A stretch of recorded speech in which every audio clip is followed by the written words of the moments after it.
할렐루야. 오늘 빌립보서 1장 6절에서 11절까지 말씀을 함께 봤습니다. 오늘 말씀의 제목은 이렇게 정했습니다. 그리스도인의 기쁨이라고 정했습니다. 오늘 읽은 이 빌립보서의 말씀은 사도 바울이 감옥에 갇히지 않은 빌립보 교회 성도들을 향해서 쓴 편지입니다. 이 빌립보서의 말씀을 한마디로 정리하면 빌립보서 4장 4절에 기록하고 있는 대로 주 안에서 항상 기뻐하라 라고 사도 바울은 감옥에 갇혀 있지 않은 빌립보 교회 성도들을 향해 권면하는 말씀이 이 빌립보서 말씀입니다.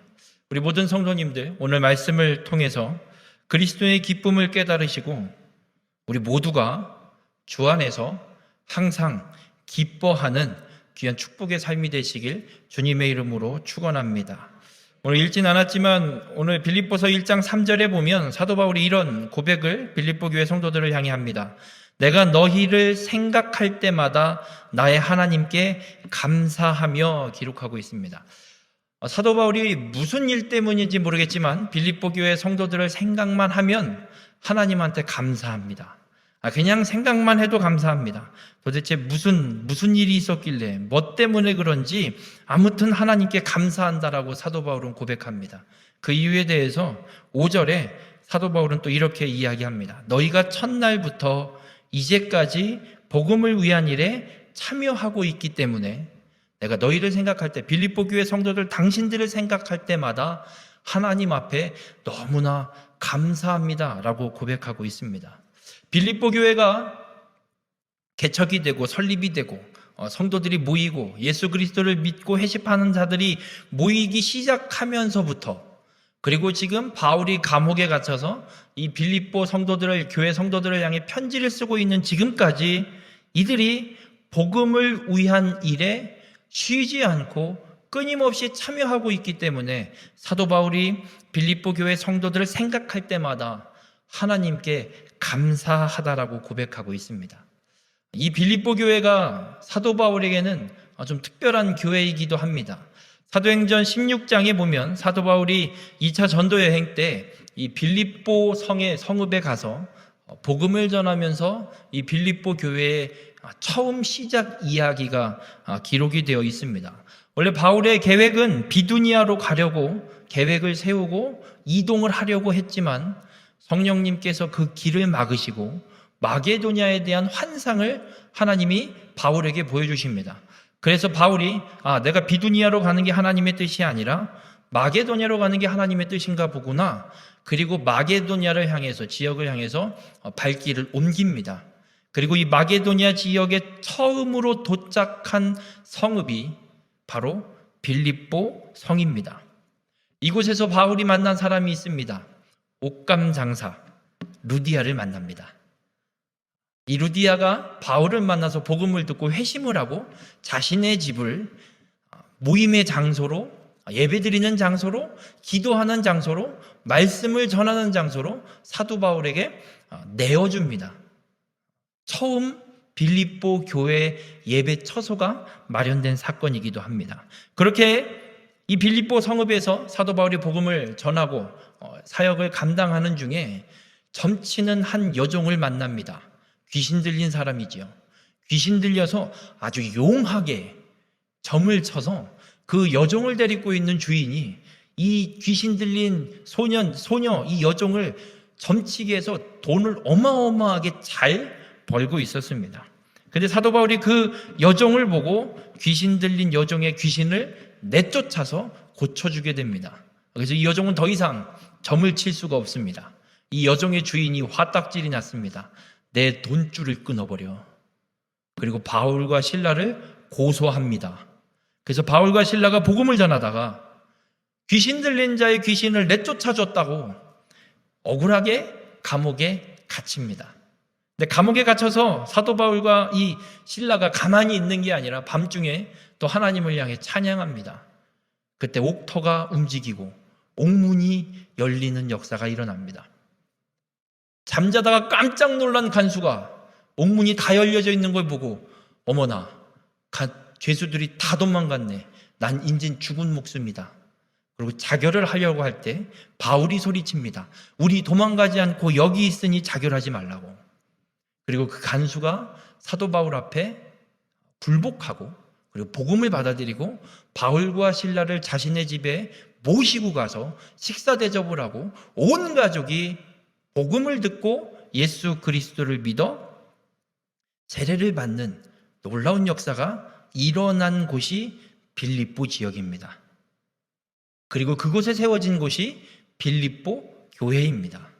사도 바울에게는 너무나도 놀라운 일들을 경험했던, 하나님의 강력하신 역사하심을 경험했던 그런 지역이었고 그렇게 세워진 교회 성도들입니다. 그런데 그들이 끊임없이 복음을 위해 사도 바울과 함께 복음을 전하기 위해 복음을 위한 일에 함께 참여하고 있는 것. 그래서 이 빌립보 교회 성도들을 볼 때마다, 생각할 때마다 바울은 하나님 앞에 감사한다, 이렇게 고백을 하고 있습니다. 여러분, 바울에게 기쁨이 되는 것, 그렇습니다. 복음을 전해서 회심한 그 사람이 그냥 예수 믿고 끝난 게 아니라 똑같이 나와 함께 복음을 위해서 헌신하고 있는 것, 그게 너무나도 사도 바울에겐 감사고 기쁨이 되는 것입니다. 여러분, 그리스도인의 기쁨은 공통적인 기쁨이 있습니다. 예수를 믿는 사람이라면 누구나 다 이건 부정할 수 없는 기쁨입니다. 오지에서 혹은 어딘가에서 복음을 전하기 위해서 끝까지 자신의 목숨을 아끼지 않고 헌신하고 있는, 복음의 증거자로 살아가고 있는 그 누군가를 만나면 예수 믿는 모든 사람들은 그 기쁨을 누리게 됩니다. 이제 대학 시절에 미얀마에 단기 선교를 간 적이 있습니다. 그때 군정부 시기이긴 했지만 다행히 군 장성이 우리 선교사님이랑도 잘 알고 있고 너무 우호적으로 관계를 맺고 있어서 저희 선교팀이 들어가서 민박을 할 수 있었습니다. 원래 외국인은 민박이 안 됩니다. 다 호텔에서만 묵어야 되고 개인의 어떤 사택이나 이런 주택에서 그 현지에서 민박을 할 수 없는 상황이었습니다. 그런데 하나님의 은혜로 저희가 그 선교사님의 선교센터에서 숙박을 하면서 복음을 증거할 수 있는 기회를 얻은 적이 있었는데, 그때 이 군 정부에 대항하고 있던 마을이 있었습니다. 그 마을에는 그 나라 사람들도 잘 가지 않습니다. 잘못 갔다간 군 정부에 대해서 반항하는 테러 분자로 생각을 해서 피해를 입기 때문에 잘 가지 않습니다. 그런데 선교사님이 하루 코스를 짰습니다. 우리가 그곳을 가는 것으로. 그날 일정이 기가 막혔습니다. 저희가 아침에 경찰이 항상, 순사들이 항상 아침에 와서 체크합니다. 얘네 뭐 하나, 어디 갔나. 그 옆에 교회 예배당에서 찬양 세미나를 진행하는데도 밖에 와서 어슬렁어슬렁 두세 명 경찰이 와서 쳐다보고 있습니다. 세미나 중에도 들어와서 보기도 하고 예배 중에 들어와서 뭐 하나 쳐다도 보고 나가고, 그렇게 계속 감시를 당하면서 있었습니다. 그 지역에 가야 되는데 들어갔다 난리 나죠. 그래서 그 지역에 가기 전에 입구에 있는 마을에 우리가 사역을 하러 간 것처럼 버스를 위장해서 세워놓고, 그리고 몰래 그 정부에 반대하는 지역에 들어가게 됐습니다. 한 3시간을 걸어서 들어갔습니다. 차가 들어가면 바로 들통나니까 조용히 걸어서 들어가는데 도대체 여기에 어디에 교회가 있다는 건가? 산은 없습니다. 숲은 있는데 산은 없습니다. 한참을 걸어서 갔는데 숲속에 교회가, 예배당이 한 40평 정도 되는 단층 건물로 예배당이 있는 겁니다. 거기에 사람들이 꽉 차 있습니다. 우리 교회 찬 것보다도 더 많은 사람이 차 있습니다. 그리고 거기에서 함께 찬양을 하고 예배를 드리고 우리 식사 대접을 받고 무사히 나와서 그 위장했던 지역에서 또 우리가 사역을 감당하면서 그 지역에 안 들어간 것처럼 위장을 잘하고 돌아왔던 기억이 있습니다. 그 3시간, 4시간 가까이를 걸어서 그 숲에 들어가서 여기에도 아무데도 교회가 있을 것 같아 보이지 않는 그 숲속에 교회 하나가 덩그러니 서 있고, 그리고 그곳에서 예배를 드리기 위해서 기다리고 있던 그들의 모습을 만나게 됐을 때 뭐라고 표현할 수 없는 그런 기쁨을 누릴 수가 있었습니다. 예수 믿는 자라면 모두가 공통적으로 느낄 수 있는 기쁨입니다. 우리가 다들 알고 계실 겁니다. 중국에서 선교사님들이 거의 대부분 추방당했고, 북한에서도 지하교회가 지금 얼만큼 또 피폐해져 있는지 확인이 잘 안 되고 있는 상황이기도 하고, 그럼에도 불구하고 몇몇 선교사님들을 통해서 중국에 숨어서 예배드리는 자들, 북한의 저 굴 속에 숨어서 예배드리는 자들의 소식을 들을 때 눈물도 나지만 한편으로는 아직도 하나님의 역사하심이 남아 있습니다. 믿음의 씨앗이 남아 있습니다. 기쁨을 우리 모두는 누릴 수가 있습니다. 이게 예수 그리스도를 믿는 자가 누릴 수 있는, 그리스도인이 누릴 수 있는 기쁨입니다. 바로 복음을 위해 동역하는 자, 복음을 위해 헌신하는 자를 바라보게 될 때 그리스도인은 누구나 다 기쁨을 누릴 수 있습니다. 오늘 사도 바울이 빌립보 교회 성도들을 보면서 그 기쁨을 누리고 있습니다. 바라기는 우리 횡성교회 성도님들이 그 기쁨을 누리기만 하는 사람이 아니라 그 기쁨을 줄 수 있는, 복음을 위해 헌신하고 동역하는 귀한 축복의 삶이 되시길 주님의 이름으로 축원합니다. 바울은 이 동역자를 만난 기쁨에 감격해서 머물러 있지 않습니다. 바울은 기쁨의 근원, 기쁨의 본질, 기쁨의 중심이 무엇인지 설명하기 시작합니다. 오늘 본문 6절에 너희 안에서 착한 일을 시작하신 이가 그리스도 예수의 날까지 이루실 줄을 우리는 확신하노라 말하고 있습니다. 너희 안에서 착한 일을 시작하신 이, 착한 일, 우리가 다 알고 있는 그대로 우리의 구원을 이루신 일, 우리의 구원을 이루신 일, 그 우리의 구원을 이루기 시작하신 그분이 우리에게 행하신 그 일 때문에 우리가 기뻐할 수 있다라고 사도 바울은 분명하게 말씀하고 있습니다. 여러분, 하나님께서 구원을 계획하셔서 그 구원을 신실하게 이루어 오셔서 예수 그리스도를 이 땅에 보내셨고, 그리고 예수 그리스도를 통해 하나님이 계획하신 구원을 완벽하게 성취해 내셨습니다. 그리고 예수 그리스도께서 구원을 성취하신 이후로 끊임없이 예수 그리스도를 믿는 누구에게나 이 구원이 주어지도록, 구원을 받도록 쉬지 않고 하나님은 그 일을 이루어 가고 계심을 사도 바울은 확신하고 있습니다. 우리 모든 성도님들, 하나님은 이 구원의 계획 멈추지 않고 끊임없이 끝까지 하나님께서 진행하고 계시고 결국에는 완성하실 것임을 믿고 확신하는 자가 되시길 주님의 이름으로 간절히 부탁을 드립니다. 이 확신을 갖고 있는 바울이 빌립보 성도들을 향해서 기도하기 시작합니다.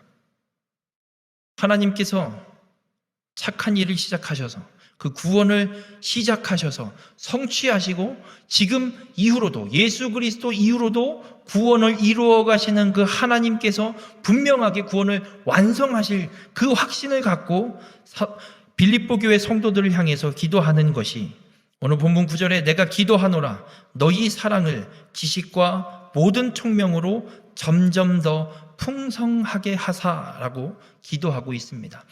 말씀에 대한 지식과 말씀을 깨닫는 지혜로 하나님을 향한 사랑이 더 풍성해지도록 사도 바울이 기도하고 있습니다.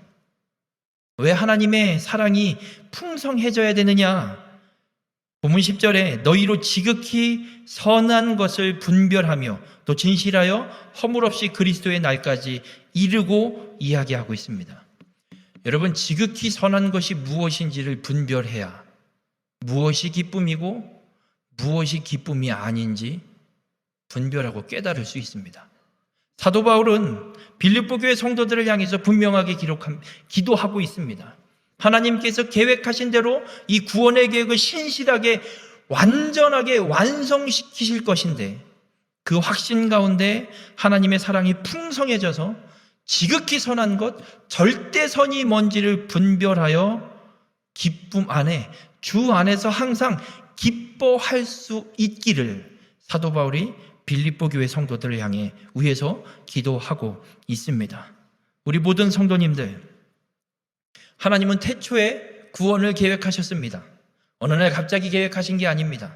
창세기 3장 15절에 인간이 죄를 지었을 때 인간을 죄로 유혹했던 마귀의 수하인 뱀을 저주하면서 여자의 후손이 내 머리를 상하게 하리라, 분명하게 사단을 멸하시고 인간을 죄에서 구원하실 계획을 이미 태초에 하나님이 세우셨습니다.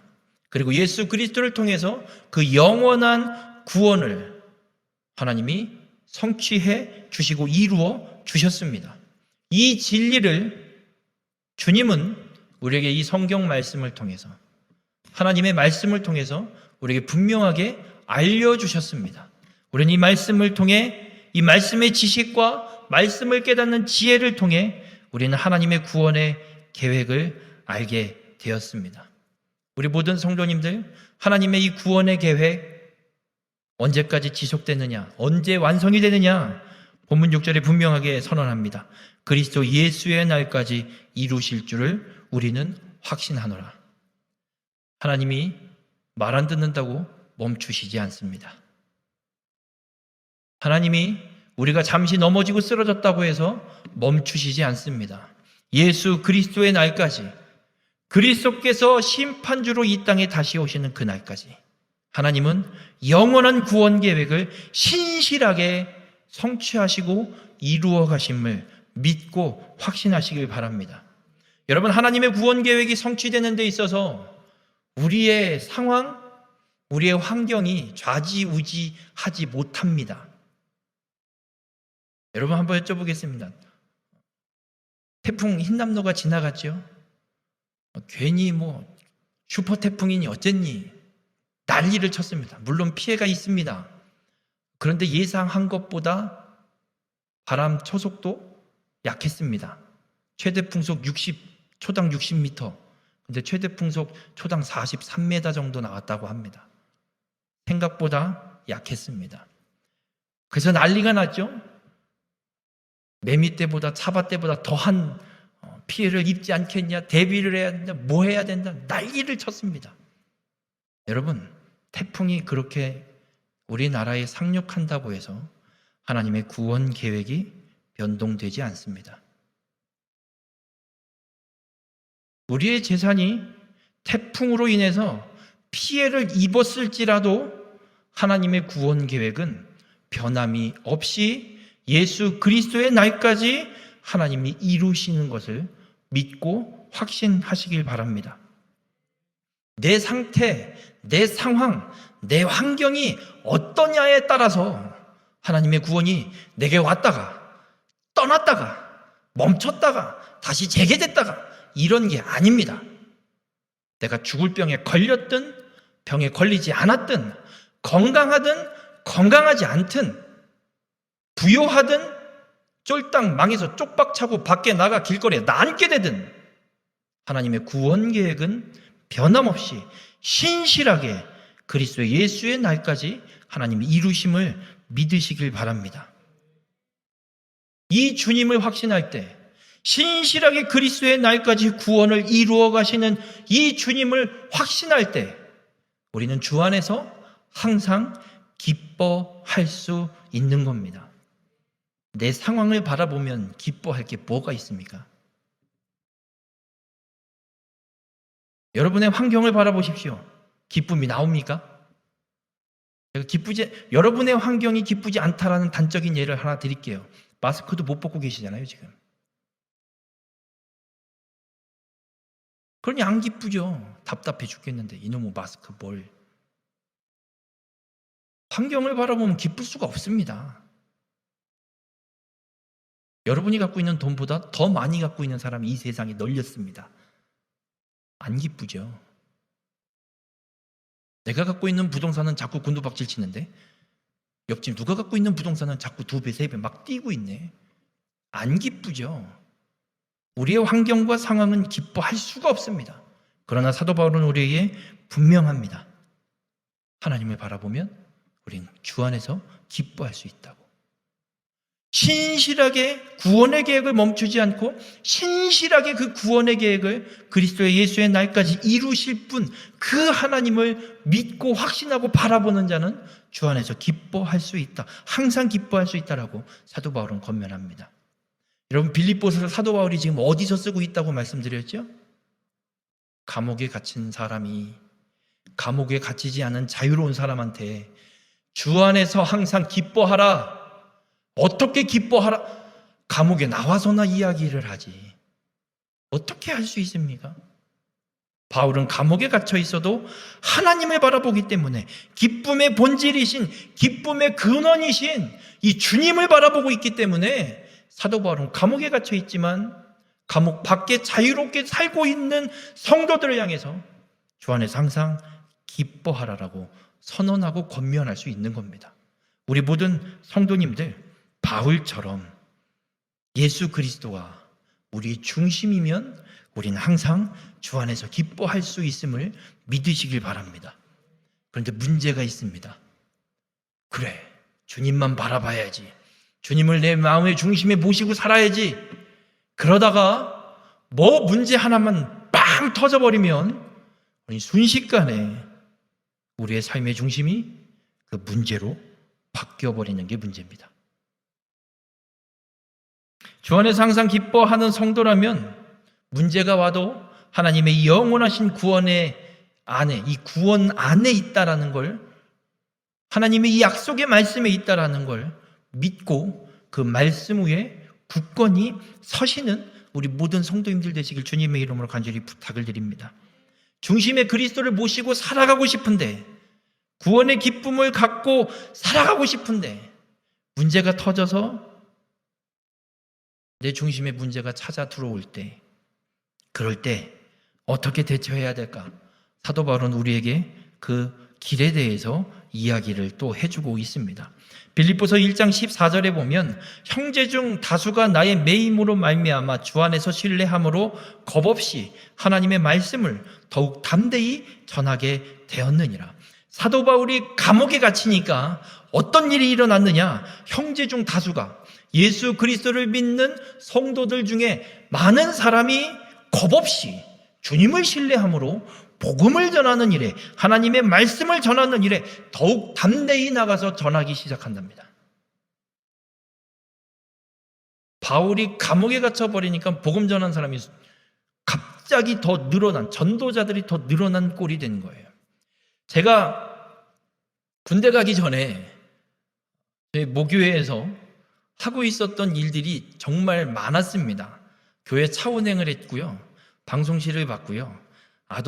교회학교 교사, 학생부 교사, 청년회장, 찬양 인도, 주일 낮 예배, 저녁 예배, 수요 예배 차운행, 학생부 예배 차운행, 뭐 하여튼간 할 만한 건 다 한 것 같습니다. 군대를 가야 되는데 한 달 전에 담임 목사님이 바뀌셨습니다. 그리고 한 달 뒤에 저는 군대를 가야 됩니다. 걱정이 태산입니다. 군대를 가면 어떻게 되나? 이걸 누가 다 하나? 아버지가 그러십니다. 걱정 말고 가 이놈의 자식아. 우리 청년들이 안 모여요. 모여봐야 한 서너 명 모여서 예배드리고. 그러다 시간이 흘러서 군대를 갔습니다. 군대를 갔다가 근 5개월 만에 100일 휴가, 한 7개월 만에 100일 휴가를 나온 것 같습니다. 6개월, 7개월 만에 100일 휴가를 나와서 교회를 찾아갔습니다. 안 모이던 청년들이 20명이 모이고 앉아 있고요. 차운행 할 사람이 없는 줄 알았더니 저희 아버지를 비롯한 장로님들과 또 열심히 하시는 권사님들이 나눠서 누구는 주일 아동부 예배, 누구는 낮 예배, 누구는 저녁 예배, 누구는 수요 예배, 누구는 새벽에 차운행을 다 나눠서 차운행을 하고 계시고, 찬양인도는 누가 하실까 했더니 또 지금은 장로님이 되셨는데 권사님이 열심히 또 열심히 박자가 맞든 안 맞든 최선을 다해서 찬양 인도를 또 하고 계시고, 내가 없어서 안 하셨구나. 내가 없어지니까 더 많은 사람들이 이 봉사의 헌신의 자리에 나올 수 있었던 거였구나. 여러분, 사도 바울이 그렇습니다. 자신이 감옥에 갇히고 나니까 더 많은 성도들이 복음을 전하기 시작했다라고 이야기를 하고 있어요. 그런데 이 복음을 전하는 사람들이, 사도 바울이 감옥에 갇히고 나서 복음을 전하는데, 이 복음을 전하는 사람들이 두 부류의 사람이 나타난 거예요. 어떻게 두 부류의 사람이 나타나냐면, 빌립보서 1장 15절에 어떤 사람들은 투기와 분쟁으로, 어떤 이들은 착한 뜻으로 그리스도를 전파하니. 투기와 분쟁으로 그리스도를 전파하는 사람들은 이거야. 바울, 넌 감옥에 갇혀 있어서 전도 못하지? 내가 전도 몇 명 하나 봐봐. 내가 너보다 더 많이 할 거야. 이렇게 경쟁적으로 복음을 전하면서 전도해갖고 교회에 데리고 와서 등록시키고 막 전도한 숫자 막 늘리고, 이런 마음을 갖고 전도하는 사람이 있고, 또 한 부류는 착한 뜻으로 정말 순수하게, 바울 사도가 감옥에 갇혀서 복음이 전파할 사람이 없는데 나라도 가서 할 수 있는 만큼이라도 해야 되지 않을까? 정말 순수한 마음으로 복음을 전하기 시작한 겁니다. 그런데도 바울은 기쁨을 잃지 않습니다. 여러분, 한번 여쭤볼게요. 여러분 주변에 누군가가 네보다 내가 더 열심히 한다 이러고 경쟁적으로 신앙생활을 도전해 오면 어떤 마음이 드십니까? 감이 안 오세요? 이렇게 말씀드릴게요. 한 달 전에 정말 교회도 다닌 적 없고 예수 믿지 않던 어떤 분이 복음의 전도를 당해서 정말 회심하고 한 달 전에 우리 교회에 등록하신 성도님이 있다고 치겠습니다. 그 성도님이 내가 우리 교회 장로님들보다, 우리 교회 권사님들보다, 우리 교회 성도님들보다 내가 더 열심히 하는 걸 보여주겠어. 그리고 성가대, 교사, 어디 할 수 있는 헌신, 봉사, 헌금이 됐든 뭐가 됐든 하여튼간 내가 1등이 돼보겠다고 막 하면 여러분 어떤 생각부터 드세요? 아마 이러실걸요? 어디 굴러 들어온 돌이 박힌 돌을 빼려고. 아마 이런 반응이 거의 다 그럴 겁니다. 근데 사도 바울은요, 그런 마음을 갖지 않고 오히려 기뻐해요. 이유가 뭐냐? 빌립보서 1장 18절에 그러면 무엇이냐? 거칠애로 하나, 참으로 하나, 무슨 방도로 하든지 전파되는 것은 그리스도니. 시기심과 경쟁심을 갖고 전도를 하든, 정말 선한 뜻을 갖고 전도를 하든, 어찌됐든 전파되는 건 그리스도, 복음이 전파되기 때문에 나는 기뻐하고 또한 기뻐하리라. 여러분, 바울이 기쁜 이유는 이거예요. 어떻게 전도해도 상관없다는 거예요. 시기심으로 하든 선한 마음으로 하든 복음만 전파된다면 바울은 기쁜 거예요. 다른 게 아니에요. 그리스도만 증거될 수 있다면 어떤 방법이 됐든 상관없다. 내가 감옥에 갇히든 내가 죽게 되든 상관없다. 그리스도만 전파된다면. 여러분, 우리는 문제가 오면 문제가 중심에 차지하기 때문에 기쁨을 빼앗기는 거죠. 아까 말씀드렸던 한 달 된 성도가 굴러 들어온 돌이 박힌 돌을 빼려고 그래? 이 문제가 우리의 중심에 들어와 버리니 기쁨을 빼앗기는 거죠. 아니, 예수 그리스도를 믿어 그렇게 열심히 신앙의 삶을 살아가겠다고 도전하고 열심히 하는 그 모습이, 그 하나님의 성령의 역사하심이 감사하고 기뻐해야 되는데 우린 그렇지 못한 이유는 문제가 내 중심에 있기 때문에 그렇습니다. 우리 모든 성도님들, 신실하게 구원을 이루어 가시는 하나님을 믿고 그리스도의 날까지 그 일을 이루실 그 하나님을 확신하는 자가 되시길 바랍니다. 그리스도만을 중심에 모시고 흔들리지 않는 자가 되시길 바랍니다. 그러면 주 안에서 항상 기뻐하는 삶을 살게 된다라고 사도 바울은 우리에게 분명하게 선언하고 있습니다. 여러분, 예수님께서 죽음과 부활에 대해서 제자들에게 몇 번에 걸쳐서 이야기를 하십니다. 똑같은 얘기를 몇 번을 하시죠. 제자들의 그 말씀을 들을 때마다 잘 못 알아들어요. 특별히 요한복음 13장부터 17장까지 예수님의 고별 설교와도 같은 마가의 다락방의 그 다락방 강화라고 일명 이야기하는 고별 설교, 예수님의 제자들을 향한 고별 설교가 기록이 되어 있는데, 그때도 예수님이 이야기를 합니다. 내가 너희를 위하여 거처를 준비하러 먼저 가노라. 어딜 가시는 거예요, 예수님? 우리도 데리고 가요. 니네는 지금 못 따라와? 내가 어디를 가는지 니네 이미 다 알고 있어? 알긴 뭘 알아요? 이게 뭐 똑바로 알려주셔야지 알지요. 이런 상황에 예수님이 어쨌든 떠난다고 하시니까 제자들이 갑자기 멘붕이 왔어요. 3년 동안 함께 하시던 스승님이 사라지는 거예요.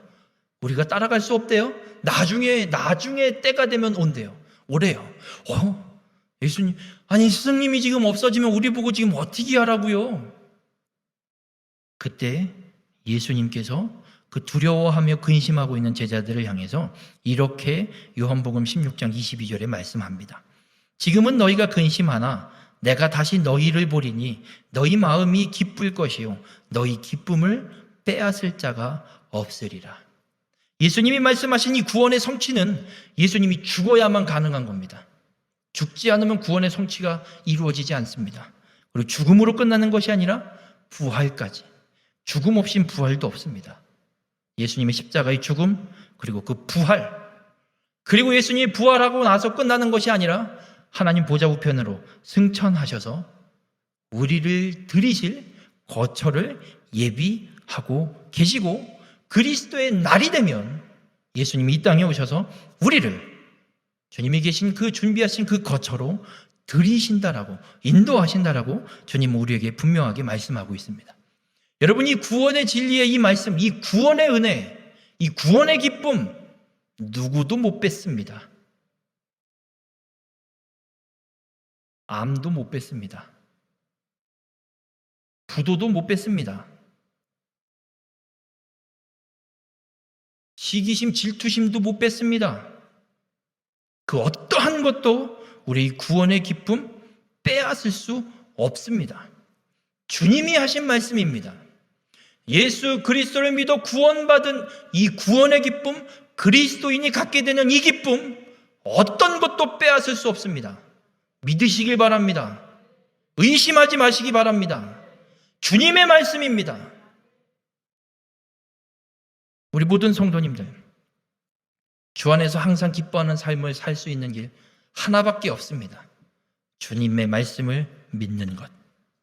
하나님의 이 영원하신 구원의 계획 안에 있음을 확신하고 어떤 것도 구원의 기쁨을 빼앗을 수 없다라는 걸 믿고, 이 기쁨의 근원, 구원의 근원, 구원을 성취하신 예수 그리스도만을 우리의 중심에 항상 모시고 살아갈 때 우리는 주 안에서 항상 기뻐할 수 있습니다.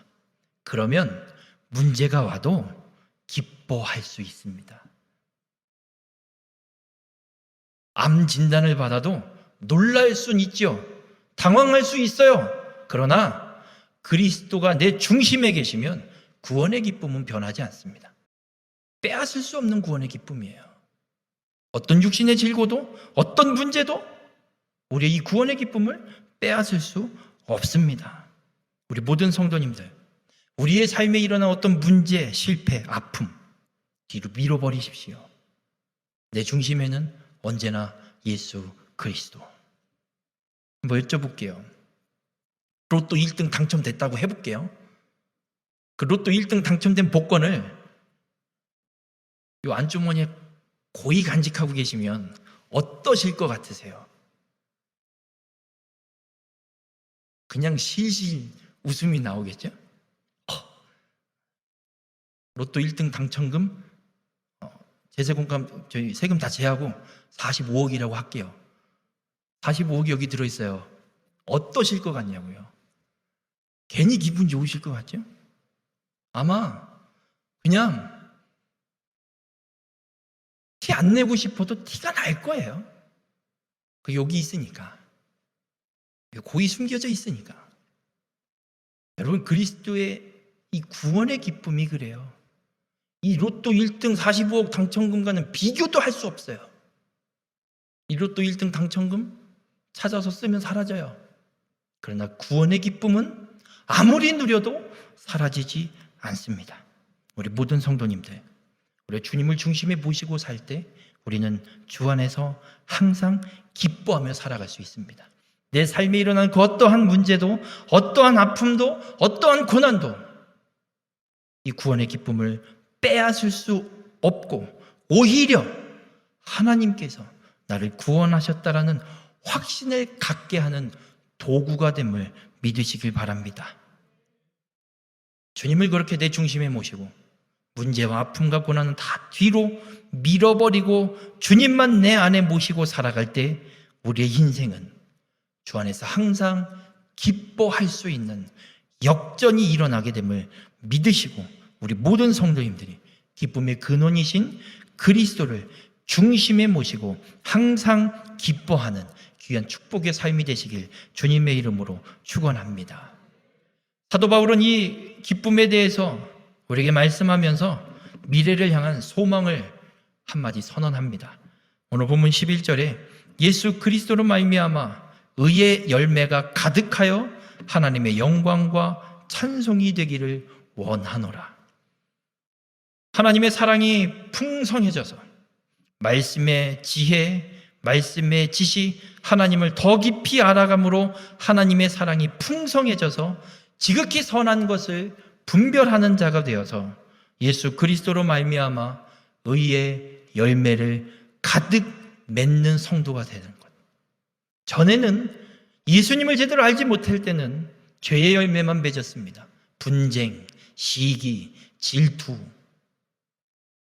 이런 열매만 맺던 우리가 구원의 기쁨을 알고 나니 예수 그리스도로 인해서 이제는 의의 열매가 가득 맺어지는 삶을 살아가는 성도가 되라고 사도 바울은 우리에게 권면하고 있습니다.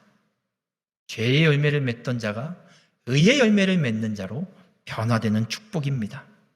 바울이 이 변화의 산 증인입니다. 바울만큼 변한 사람 찾아보기가 정말 힘들기도 합니다. 바울은 예수 믿는 사람 잡아 죽이던 사람입니다. 그랬던 자가 복음을 만나고 완전히 변해서 복음을 위해 자기 목숨도 아끼지 않는 자로 변화되었습니다. 우리 모든 성도님들도 바울처럼 의의 열매가 가득 맺어지는 믿음의 삶으로 변화되는 자가 되시길 주님의 이름으로 축원합니다. 문제를 원망과 불평거리로 보지 마시기 바랍니다. 하나님이 나를 사랑하시고 구원을 완성해 가시는 과정임을 고백할 수 있는 자가 되시길 바랍니다. 전에는 원망과 불평을 쏟아냈다면 이제는 그 전에 하지 못했던 일, 구원의 그 기쁨을 누리는, 성숙함의 이 기쁨을 누리는 우리 모든 성도님들이 되시길 주님의 이름으로 간절히 부탁을 드립니다. 주님은 우리에게 물으십니다. 하나님을 사랑하는 것이 너의 최고의 기쁨이 될 수 없겠느냐? 하나님을 사랑하는 것, 이것이 여러분의 최고의 기쁨이 되시길 바랍니다.